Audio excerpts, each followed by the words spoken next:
and welcome back to Stonehenge Apocalypse, Part 3.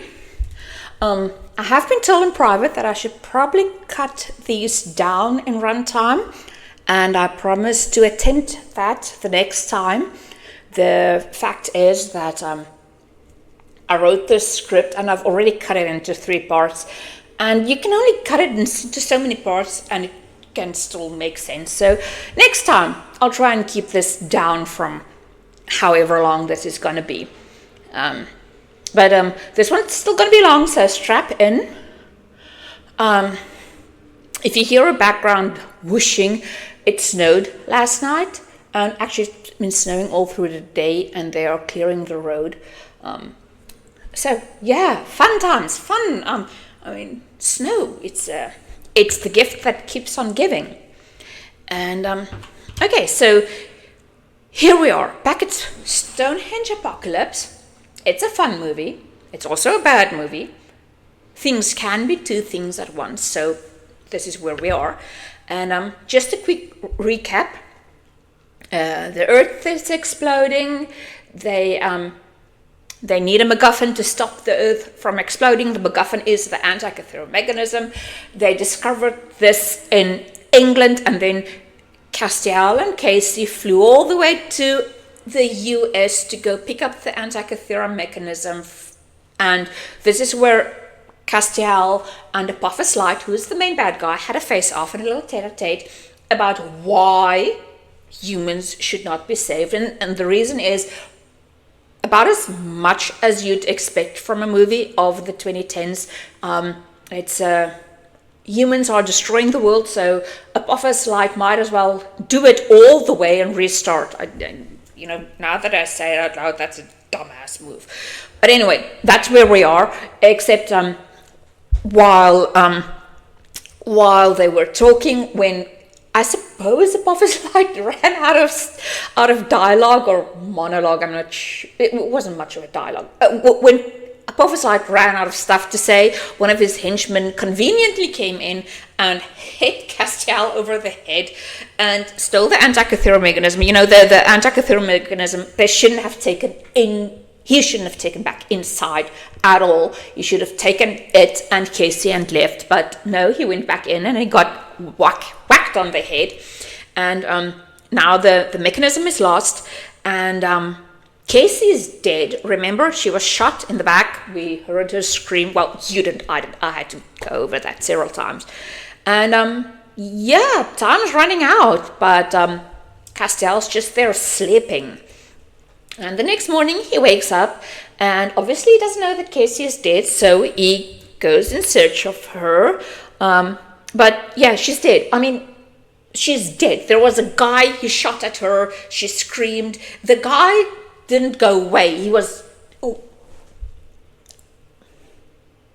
But she's alive. There she is. She's been cowering behind the van. And what happened to the guy who shot her? We'll never know. How did she survive being shot at? We will never know. Why didn't she go back inside to help Castiel? We will never know. There are so many questions, and we will never get the answers. There were never any answers. And I also want to add that I hate this. I hate that the movie tried to make Castiel this big man's man who goes back in. He's supposed to be smart. If you look at Misha Collins, he's not physically intimidating. He's not. He rocked it as Castiel, the dopey little angel dude.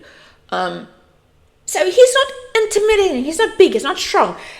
He's supposed to be smart, but I told you already, he's not selling smart. And so the smart thing would have been to get back with Casey to England and stop Stonehenge. But he isn't smart. He's supposed to be, but he isn't. So he went back in. He got himself conked on the head. But he didn't even take Casey with him. She's just left outside like the cowering little girl she is, or supposed to be. And I hate that. Now, I'm not saying she should have gone in guns blazing, the strong female lead. I'm saying both of them should have skedaddled while they were able to. Castiel shouldn't have put her in that position. He shouldn't have left her. He shouldn't have gone back in. He shouldn't have gotten the Antikythera mechanism taken from him.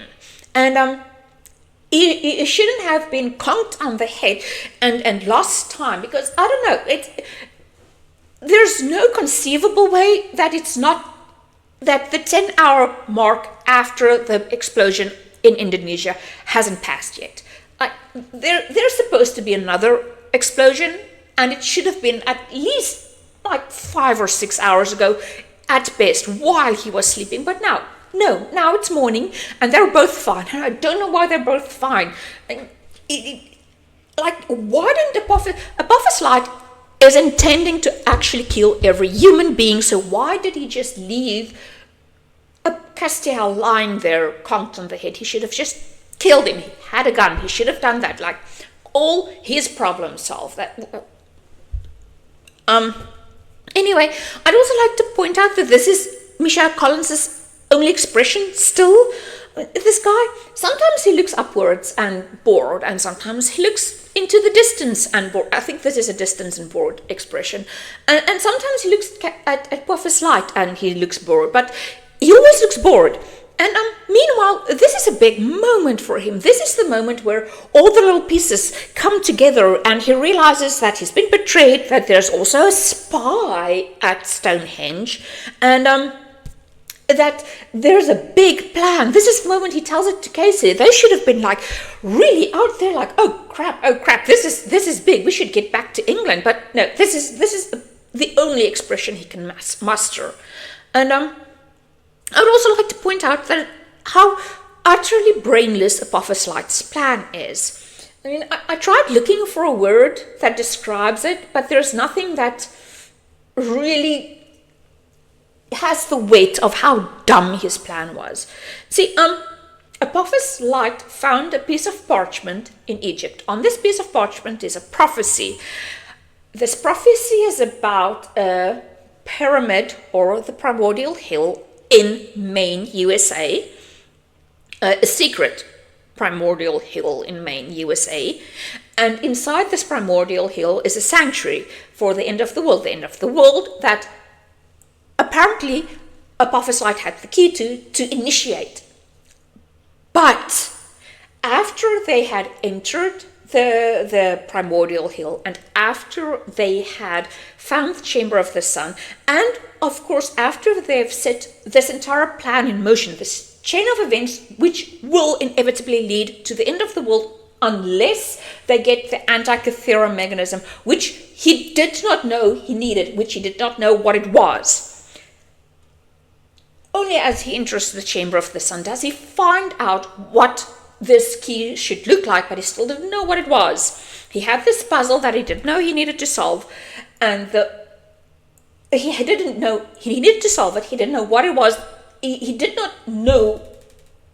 I can't say how strongly he did not know that there was any way to find the Antikythera mechanism, because he didn't know it was the Antikythera mechanism.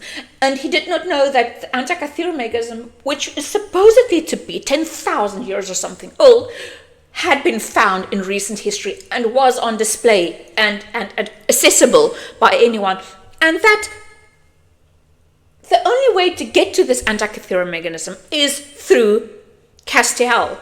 And he did not even tell Castiel, well, you know what, dude, we have this problem. Here's a photo of the thing I need.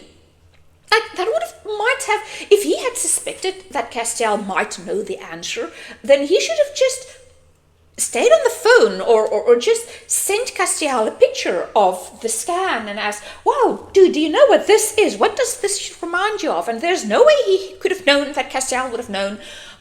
And yet, every part of his plan hinged on the fact that Castiel not only had access to Stonehenge, that he saw the little thingy, the little inscription or the glowy thing on the altar stone, that he went to Stonehenge, saw that, recognized it, knew what was the thing that was supposed to go in there. Because really, when I see a glowing thing on a stone, I'm not going to think that I need a key to insert there. It's still a stone. There wasn't a hole. It was glowing like And all of this hinged on Castiel, and hinged on Apophis knowing that Castiel will know it and will be there and will have it and will say it out loud, and therefore Apophis Light had a spy at Stonehenge. This isn't a plan. This is brutally dumb. I mean, I love this movie. I also hate it, but I love it and also hate it. Anyway, back to the movie. And Casey and Castiel are walking outside, walking out of the museum, and I'm not sure why. I know why they were walking and talking, because we need a little bit more exposition, but they were outside the previous shot, weren't they? The van was parked outside, so how is it that they are going outside now? And remember when I said they had access not only to the van, but to the major, poor departed major's car? Well, there it is, and not only is it still there, Castiel and Casey just climb into it, and the key's in the ignition. They could have just taken it and saved 10 hours on their earth-saving mission. Anyway, back at the ranch, and we finally see the 20-hour mark coming up, which is at least 5 hours too late. And this time, Egypt gets the big kablooey. Unfortunately, the CGI budget has run out. They're saving the last of it for the final big scene, so we aren't granted the privilege of seeing the Great Pyramids of Giza go up in CGI smoke. And at this point, Tanith does two things way too little too late, but also kind of dumb. In that the first is at least way too late. Like, he says, oh wow, we should probably evacuate every site with pyramids. If seeing as they did establish that there is a connection between the sites 10 hours ago, they should have started the evacuations then. Even so, these explosions are big enough to destroy entire countries, so they couldn't have been able to evacuate regardless. I mean, where would the people of Indonesia have gone to? Where would everyone in Egypt have gone to? It's a highly populated area. And he also, just to add insult to injury, tells the general, this is a good time to nuke Stonehenge. Like, didn't we already decide blowing it up isn't going to work? Isn't there a force field? Like, okay. Then there's a quick shot of Castiel driving on the wrong side of the road. It feels to me like the directors have given up at this point and trying to decide which side of the road the car has to be on. This is the wrong side. This is also very definitely a Canadian side. This is like, see the little sign there? That's a Canadian speed limit sign giving the maximum speed permissible in kilometers per hour, which in this case is 50 kilometers per hour. This is what a United States one looks like, and it's giving it in miles per hour. I know the kph and the mph isn't written there, but it's definitely the one is. This is Canada. This is the US. It's not the same thing. Also, it's so obviously they're driving on the wrong side of the road. Like, traffic signs are on the side of oncoming traffic, not across the road. This seems to hold true in most countries. I haven't been to all countries, but I've been to several, and it's usually the sign on your side of the road is the one that you have to obey. And yes, am I being finicky about now? Yes, but yeah. Anyway, the only person with any savvy left is Casey, and she is desperately trying to call Tanith to find out what has happened, because apparently she should be aware the 20-hour mark has happened, so she should probably be asking what's happening. It's just really too bad that her first words are in support of Castiel. although, to be fair, she only said that he's correct about the Antikythera mechanism being the MacGuffin of this movie, and it is, so I think I'll give it a pass. It's just unfortunate. The rest of the conversation is about how correct Castiel is, and somehow, even though she is defending him all the way, he still takes a second to be snarky at her. I mean, what a gem. And also the moment Cassie hears and repeats to Castiel that Stonehenge is about to be nuked, all pretensions of good manners fall away, and Castiel grabs the phone from Casey's hand, and he starts to yell at Tanith.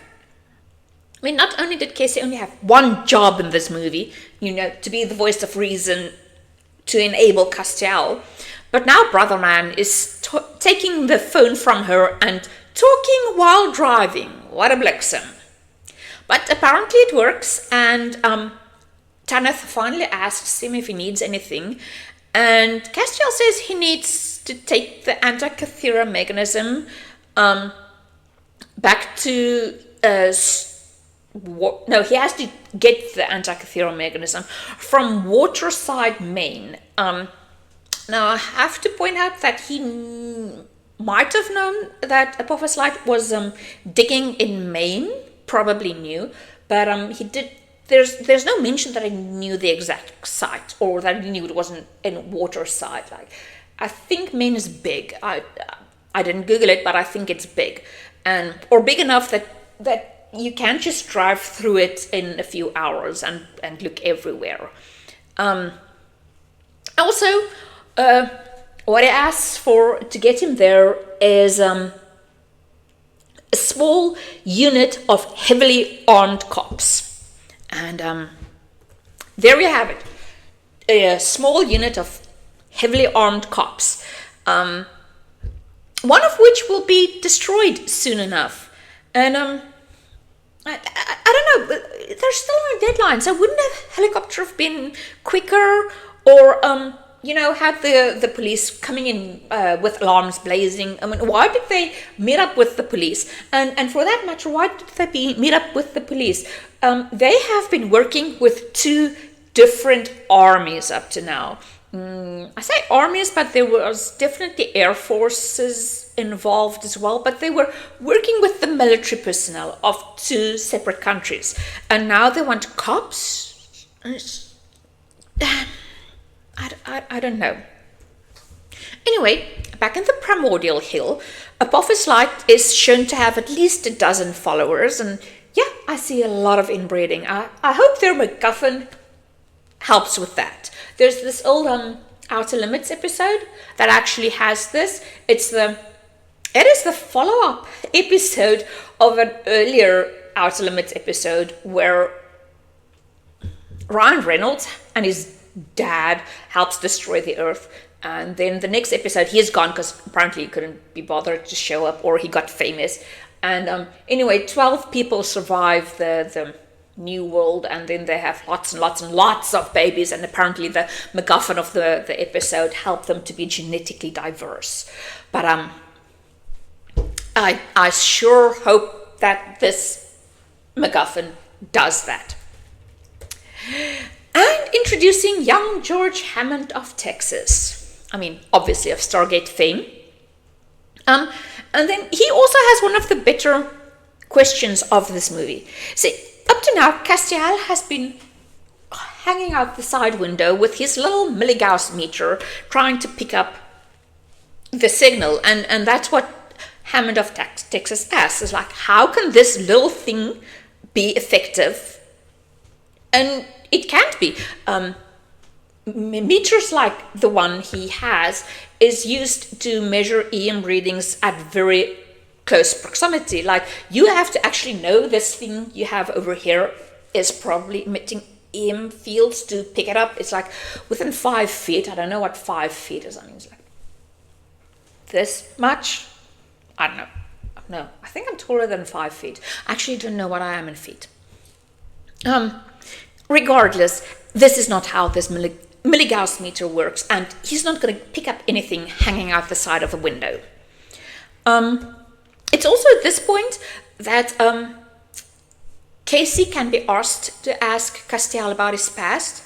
I mean, I don't care about him either, but they must have spent several hours in a plane flying from England to America in private, and which would probably have been the appropriate time to ask him about anything. But no, while there are witnesses, or at least Hammond of Texas in the car, she takes the moment to ask him about being kicked out of the scientific community. I guess maybe this is what happens. Like, she had forgotten to be smart while just being in the company of Castiel, and now that young Hammond of Texas is back, she has regained some of her intelligence. Anyway, I actually started out with thinking this proximity thing is a joke, but you can literally plot this entire movie with how stupid people get the closer they get to Castiel, and how longer of a time they spend with him. And when someone else from outside comes in, there's some intelligence brought into the relationship, or into the characters, but they lose it as well while being in the presence of Castiel. I mean, regardless, I'm rooting for Casey and young Hammond of Texas. And this is, of course, Casey's expression when she hears that Castiel is, in answer to him being kicked out of the scientific community, he says, well, I'm in good company with Copernicus and Galileo. Yes, laugh at him. He's a joke. Laugh. Meanwhile, back at the pyramid, Apophis Light ushered all of his 12 followers into the main chamber, which is not the one with the altar, it's another chamber. And he puts the anti-cathedral mechanism on top of the altar, the one they scanned only on the side, so they had no idea where on top it's supposed to go. And like magic, the flashing, pulsing rust, in a flash and a pulse, the rust falls away, and to reveal the original golden MacGuffin. And it glows. I mean, it's a golden glowing MacGuffin now. And that moment sends the milligauss meter off the charts, and it makes the earth shake. It also causes a very ugly CGI pyramid to shoot out from the ground. And the only correct reaction is the one that young Hammond of Texas has by saying, holy crap. I guess they're not allowed to swear in this movie, but they're allowed to destroy countries, but not swear. Okay. And look, it's not just police, it's SWAT. I mean, good for them. They've got SWAT cars.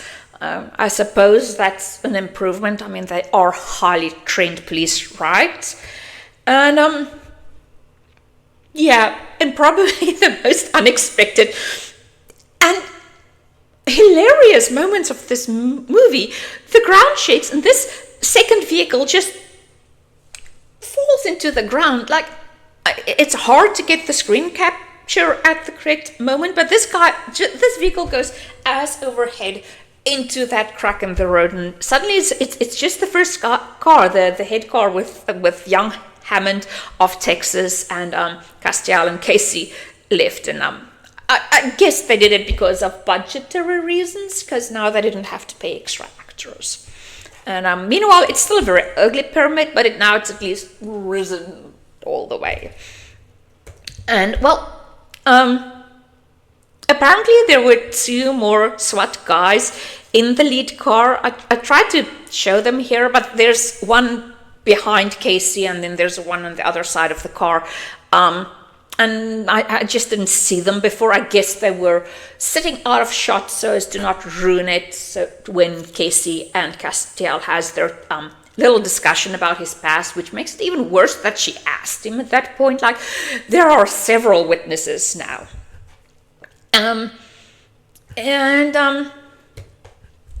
This is Castiel's reaction to the pyramid, to the primordial hill, to the moment where his entire life's work, and actually Apophis Light's entire life's work, was proven correctly. I mean, this is his moment, and all he managed was to squint and look bored. Like, this guy looks like this the entire movie. This is supposed to be a moment, the moment. Like, this is an important moment, and this is the sum of emotion this character, this actor could manage. I mean, he just looks bored. Like, the only one who actually gets it is like young Hammond of Texas saying, "Oh, holy crap! Yeah, holy crap! That's about it. They should have given the lead to young Hammond of Texas."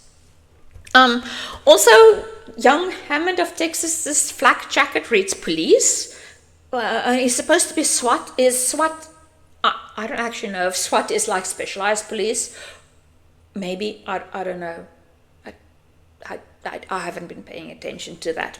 Anyway, back at Salisbury Plain Elementary School, it's been a while. It's almost the 10-hour mark. Like, it took almost as long to drive from New York to Maine, to Waterside, Maine, as it did initially to, well, you know the route. Time is optional. I mean, there's a deadline and everything, but apparently it only works sometimes. And it's at this point that the general comes in and tells everyone to evacuate, because they are going to drop a bomb on Stonehenge. Like, the American general is telling the rest of them that the American Air Force will be dropping a bomb on Stonehenge, England. And so all 6 people evacuate. Well, okay, there's probably more, but I'm looking at the scientists. There are about 6 scientists. This is a world-ending event, and they had like 6 scientists in total. I mean, suppose 7, because Casey used to be there, but 7 scientists, and you don't see Tanith and David on this. So let's go with an entire dozen people trying to figure out how to save the world on a serious, massive, very small deadline. And anyway, they are approaching the pyramid, and it's still fake looking. And there are stone doors that are not only magnetically sealed, but also magnetic. And it sucks up the single riot shield they had. And to be honest, I always thought they were made of Kevlar or thick plastic. And so I Googled it. And according to Wikipedia, this is not a riot shield. This is its big brother, the ballistic shield, which is much tougher. And it is also made out of fiber-reinforced plastic composites with an added ceramic core to stop armor-piercing bullets, with a little bit of bulletproof glass. None of this is magnetic. And I'm tired of asking for logic to show up in this movie. Anyway, they defeat the magnetic and magnetically sealed doors by shooting a grenade at it, and it makes that big circular hole, and in another random moment, the shield that had been stuck onto the door just boinks to the ground. And then they kick the doors open, but apparently I was wrong. They didn't shoot a hole into the doors. Also, the doors are swinging very freely. Like, you could see there's no weight behind these doors.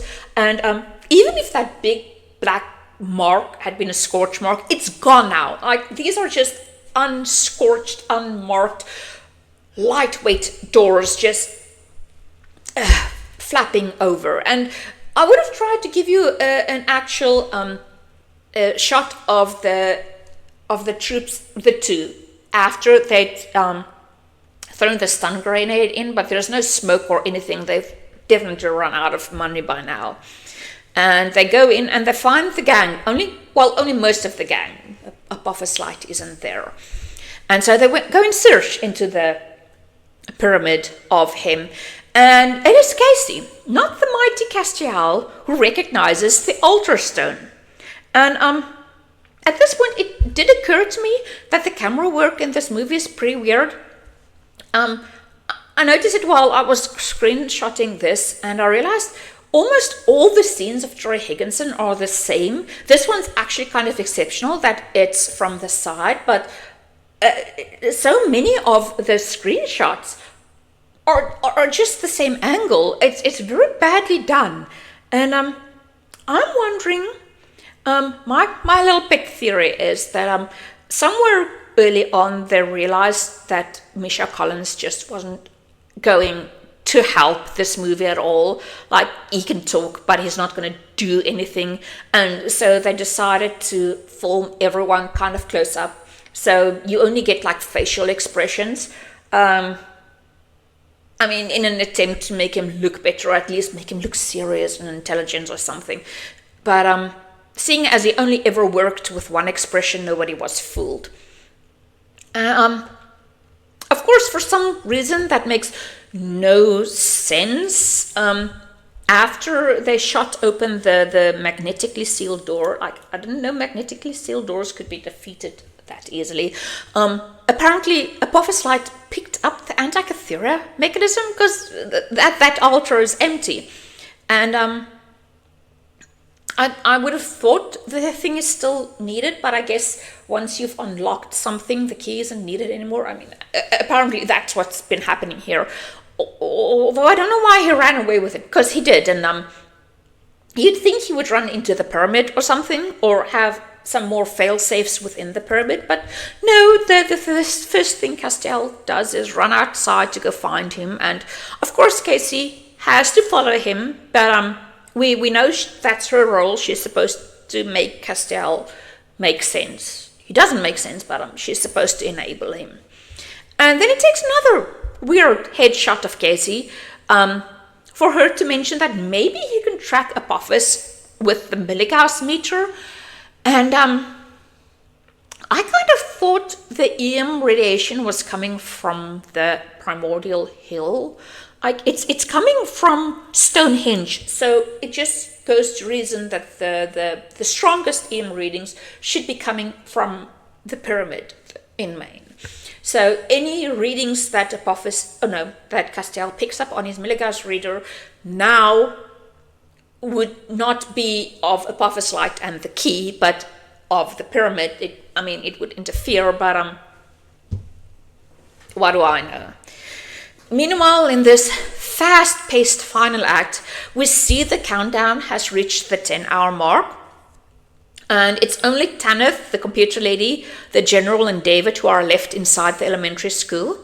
And which is apparently how long it takes to drive from New York to Waterside. I know I'm harping on that, but it's...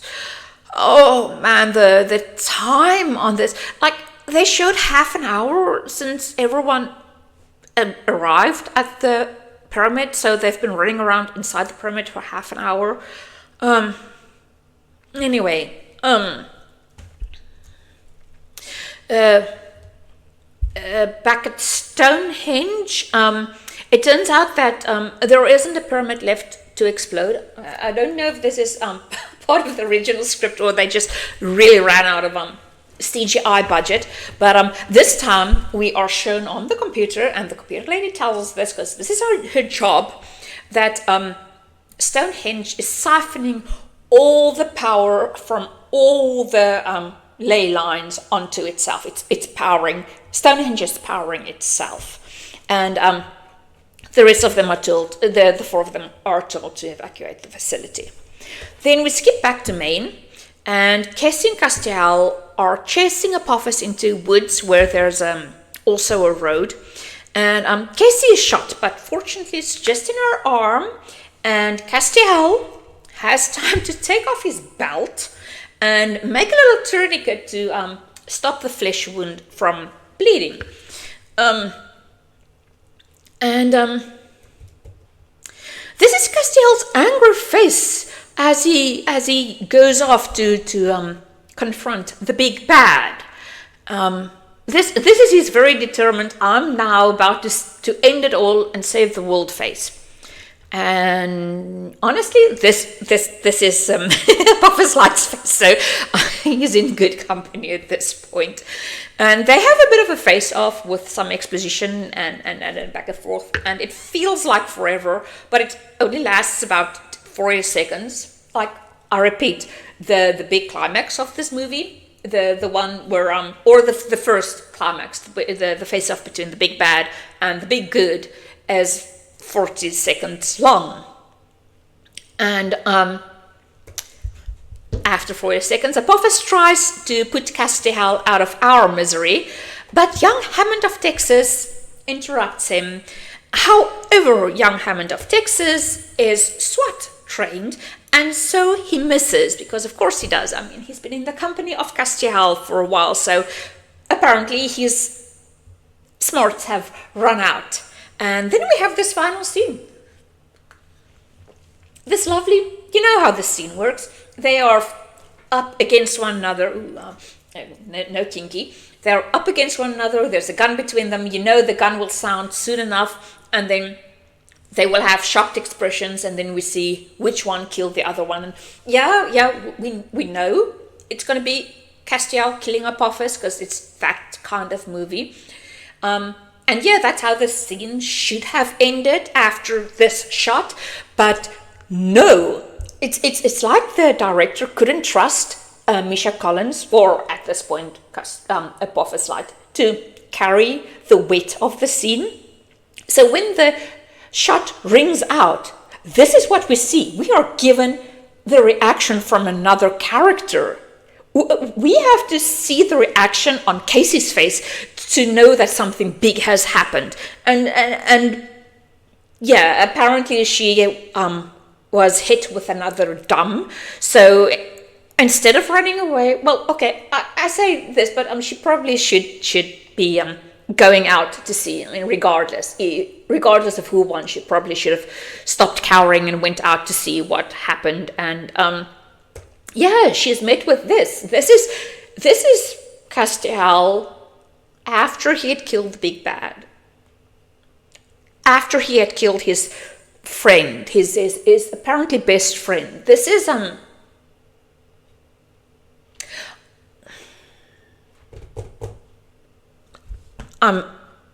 it's over. It's over. Or is it? Yeah, it's not over. Of course it's not over. Castiel informs young Hammond of Texas that he needs to get to an air base, and so they head out towards an air base. They have less than 10 hours left to get to England, but actually this time they do use sirens and the lights, so maybe he'll get there. I mean, we already know it doesn't take 10 hours to get from it doesn't take 10 hours to get from New York to England. It takes 10 hours to get from Waterside to New York, so I hope there's a much closer airport. And then we are gifted this fabulous lineup of vehicles, and without me telling you, tell me which car is the American car and which one's the English car. No, I mean, really, the guy with the phone runs past the Hummer to give the phone to Tanith, which is Casey. She's on the phone, and she tells him that Castiel has found the Antikythera mechanism, and they should be heading off to Stonehenge soon, and so they should call off the nuclear strike.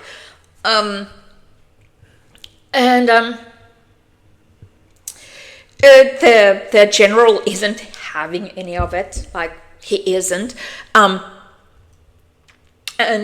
because he isn't, Castiel again grabs the phone from Casey's hand. Like, this is such a douche move, and he keeps doing it, and he's like, she has one job, and every time he does this, anyway, I really wish she'd shot him. I wish Apophis Light had shot him. I don't know. Anyway, it is at this point where she says that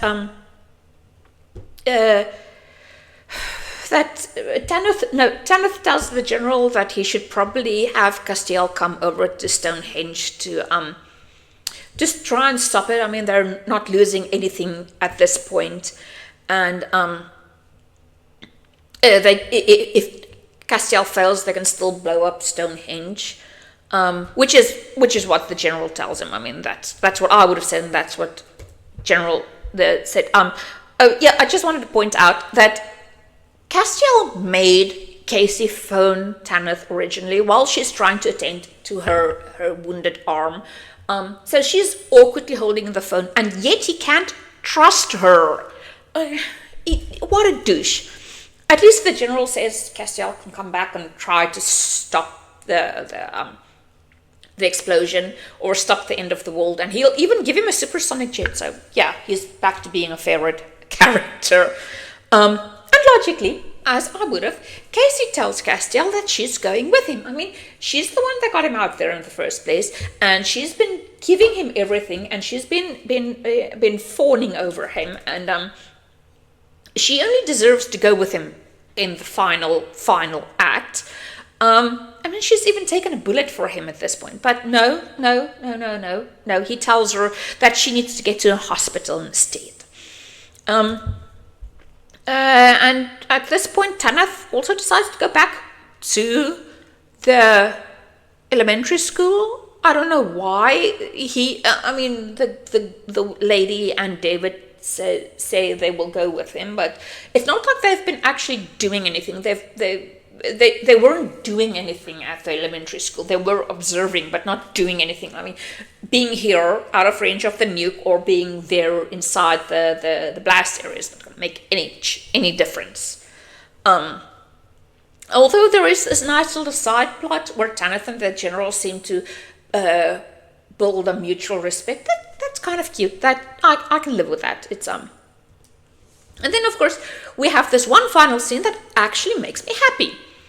I mean, the only scene that's better is when Castiel dies, because yeah, I'm getting ahead of myself again, but yeah, he dies.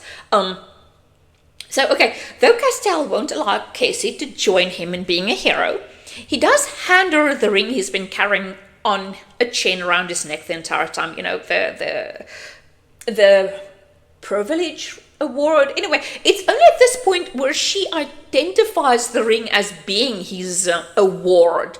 The award he won before the robot head incident, which, come to think of it, they haven't mentioned in a while. I think it's at least been 30 minutes without a robot head joke. Not that it was funny in the first place. And I like this about the scene.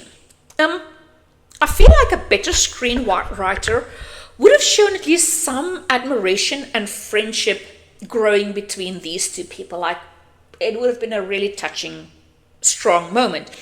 And a worse screenwriter would have built a romance between them. Like, this is a romantic moment. Oh, he's going away. But no. This screenwriter, or these screenwriters, knew exactly their level of competency. And so, in a mid-scene that's kind of emotional, Casey accepts the ring, and Castiel tells her that she gave him new hope and she believed in him and whatever. But it's also, this is his face. I mean, this is the face of a man who just saw a baboon twerking for the first time. This isn't a man giving his most prestigious award away, knowing he's about to die, but at least he managed to conjure up some teariness in his eyes for this scene. So I guess he has two expressions in this movie. And of course they don't kiss, which is good. That's where I started. They don't kiss. It's not a romance. This is just two people, and they have been through hell and back, and he's going further into hell, and she's going to the hospital after she survived being shot in the back and shot in the arm.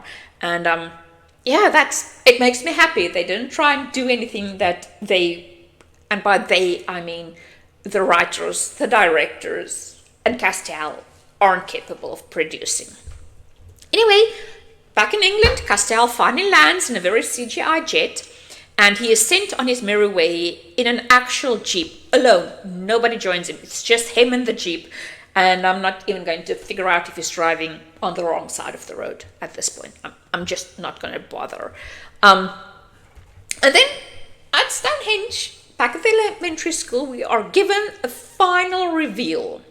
David is the spy. He is one of the Apophis Light's followers. Of course, this isn't really surprising. We've whittled it down to only him, Tanith, and the computer lady. And obviously, she isn't the spy, by mere dint that she doesn't have a name. And this moment wasn't necessary, but we needed a little expedition dump to get the whole thing together. Not that there was anything to get together.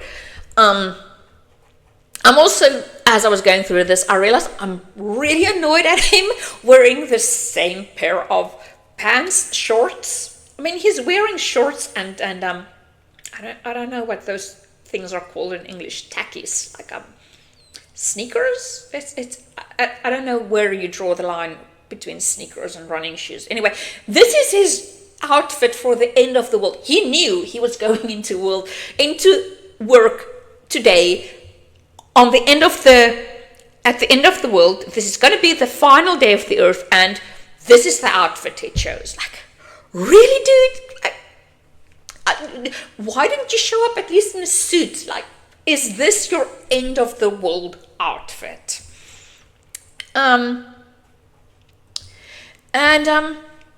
Then he shoots Tanith. Like, yeah, Tanith tells him he's crazy, and so he shoots Tanith.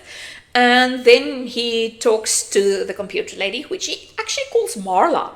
And that's her name, Marla.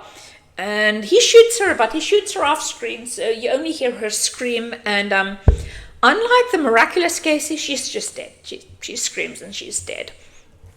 Meanwhile, the jet has entered the Stonehenge area, as had Castiel. And I guess at this point you're supposed to ask who's going to be first, the supersonic jet or Castiel in an old Jeep. Maybe David will shoot Castiel first. I mean, the tension's it's just crazy. But no, David doesn't get a moment to shoot Castiel, because Tanith, although he's shot up like this, actually runs out and screams at Castiel that no, run away, and he gets shot 4 more times for his trouble. And quick question: why did Castiel go back to the elementary school? As far as he knew, it had been evacuated. So why did he detour to the school before going down? He should have just gone from the airfield directly to the actual Stonehenge, the stones, not detour around the school. But then I suppose Tanith couldn't have had his redeeming moment. So there it is.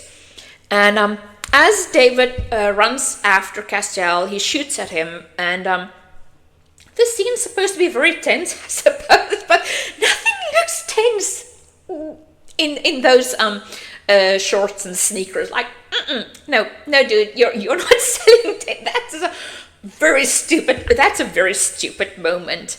And the missile is armed, and we can see there are 3 minutes left on the monitor. The pilot said 30 seconds to impact, or 30 seconds to target. So I guess again, time is proportional or different, or I'm sure there's a very good.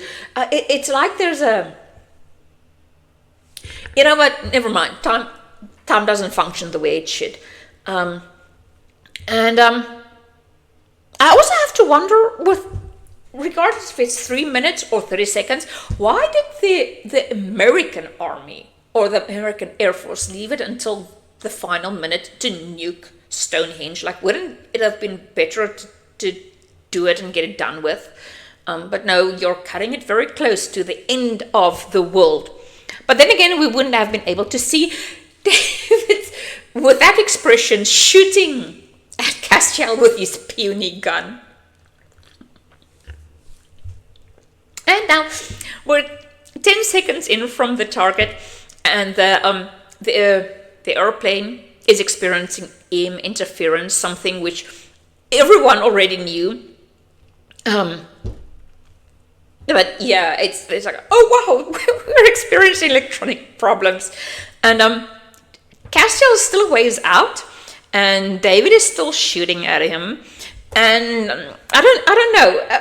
I thought older model Jeeps didn't have like computer chips or electronics or that kind of electronics, but apparently the infield's enough to interrupt the functioning of the Jeep, so the Jeep dies. But then again, so does David's vehicle, just in time so he doesn't hit the polystyrene rock. Why was he heading towards a rock? Anyway, Castiel makes a run for it, but David shoots him in the leg. And fortunately, our man Castiel is supernatural. And I really, honestly swear to all the movie gods, I wrote that sentence before thinking about it. That's the original thought that went through my head, that Castiel is supernatural.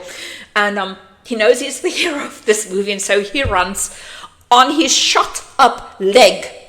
Yeah, he's been shot in the leg, but he keeps on running.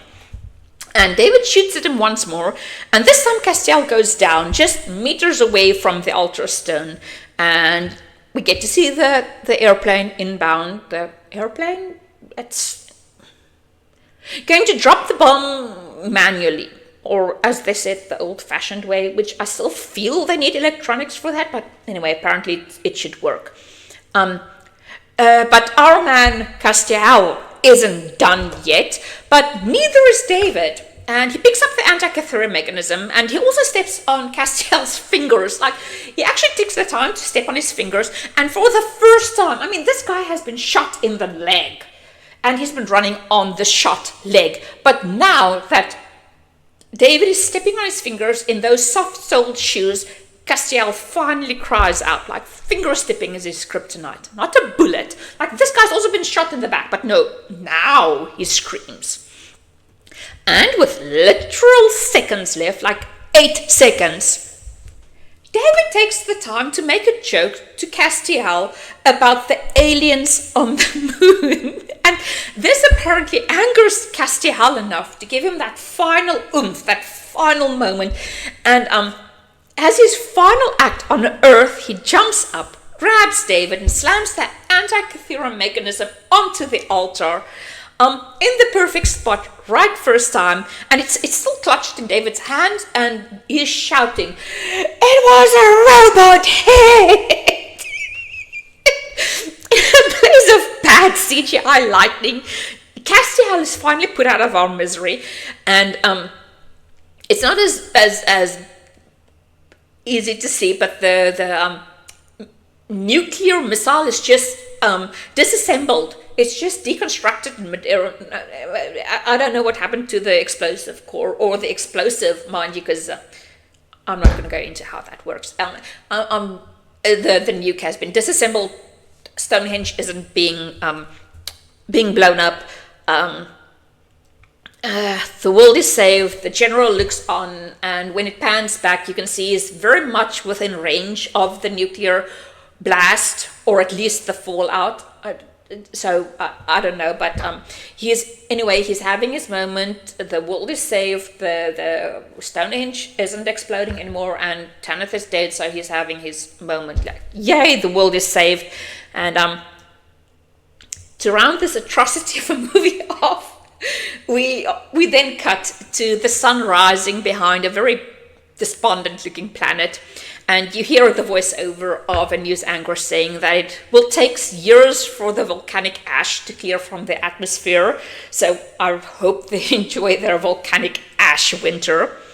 Also, we're not done with Casey. She indeed made it to a hospital. And now she's perusing newspapers to find any word on Castiel. And finally, she only finds a single story at the back of a Pony Press newspaper. And in a final scene, the final scene of this movie,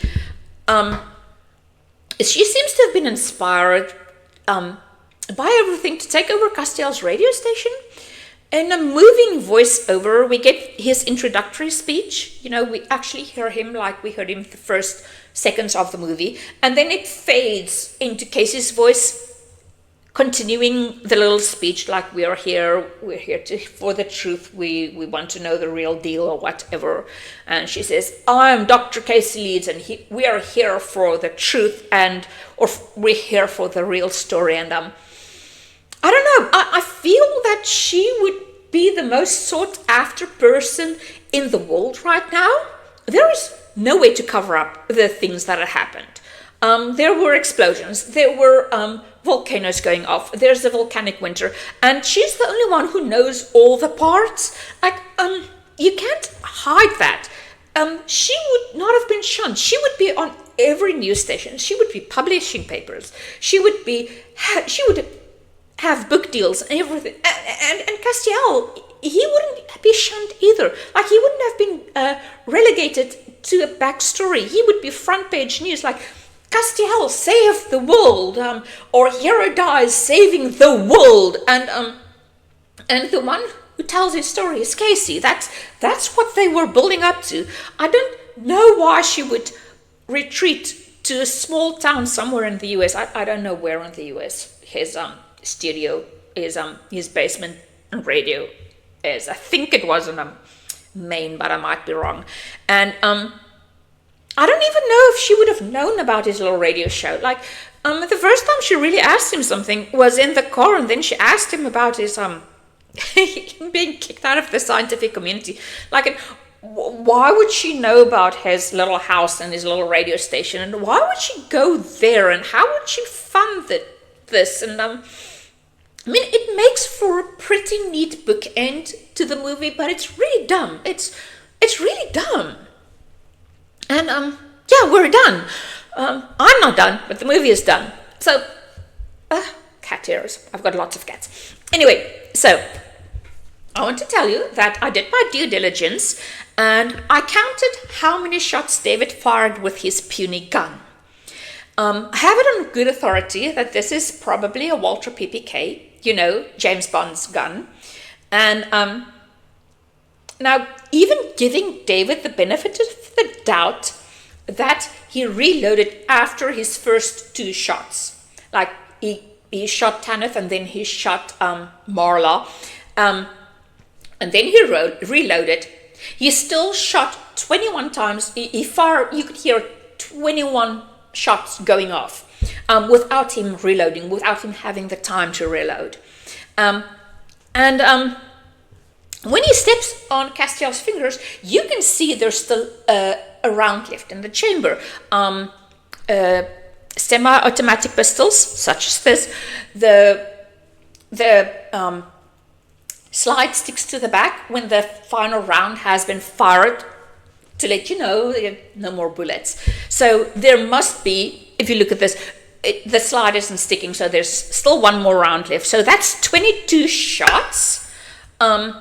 After, even if he had reloaded after the first 2 shots, which this gun only takes about 7 shots. You can store one in the chamber as well, but that's 8 shots. So there's no way for him to have shot 22 times, or to have had 22 bullets.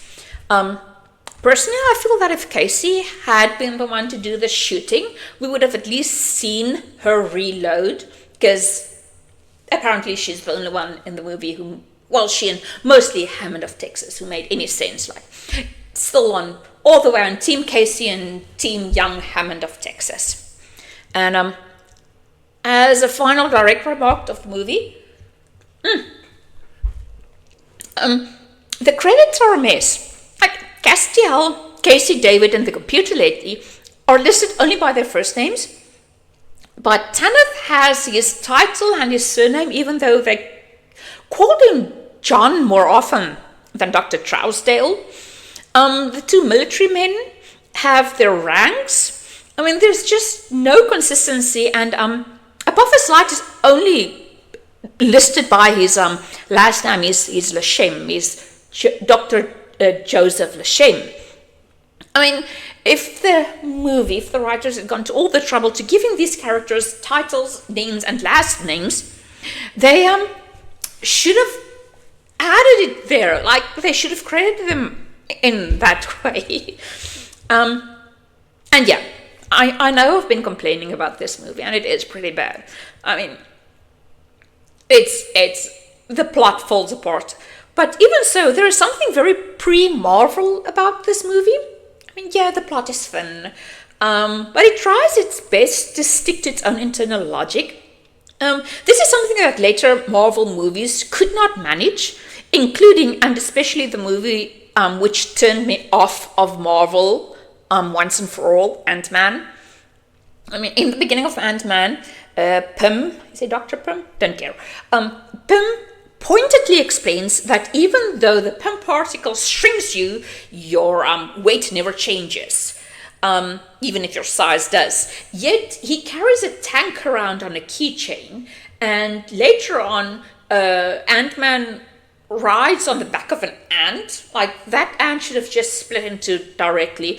And yet somehow I was still overlooking that until the final battle where Ant-Man blows up an ant to the size of an elephant. And if the weight of the ant is still the same, one, he wouldn't have knocked anything over. It's still an ant. But two, the ant would have just imploded under the weight of the atmosphere. So compared to Ant-Man, this story is better. Ant-Man, this story was dumb, but at least it didn't expect its audience to be dumb too. And then there's also a very pre-Netflix thing about this movie, and that's that it doesn't over-explain things. Yeah, there are some exposition dumps, and there is one part where Tanith repeats everything to the general, but at least the general is new to the plot. But this movie was very obviously made before the concept of a second screen, where characters are forced to repeat themselves because the movie people knew that the audience wasn't paying attention the first time around. And also, for better or worse, this movie at least takes itself seriously. Like, these characters are actually living in the story. There is no mugging for the camera. There's no sly fourth wall breaking. There's no incessant meta commentary, and nobody preaches at you. It's just these characters are in this movie. They are doing the thing. It's dumb, but that's it. It also doesn't engage in any of the James Gunnisms, where a serious moment is undercut by a joke. I mean, Misha Collins' acting does that, but it's not on purpose, and it's not by the plot. It's him. I mean, the characters in this movie doesn't know they are characters, which I think brings me to my final point. I know I spent a lot of time comparing Misha Collins' acting to the rest of the cast, but this is for a reason. See, I don't think anyone working on this movie thought, while making this movie, that this was a good movie. I mean, it reeks of good enough. Everyone working on it must have known this is kind of dumb. I mean, it was direct-to-TV, I guess.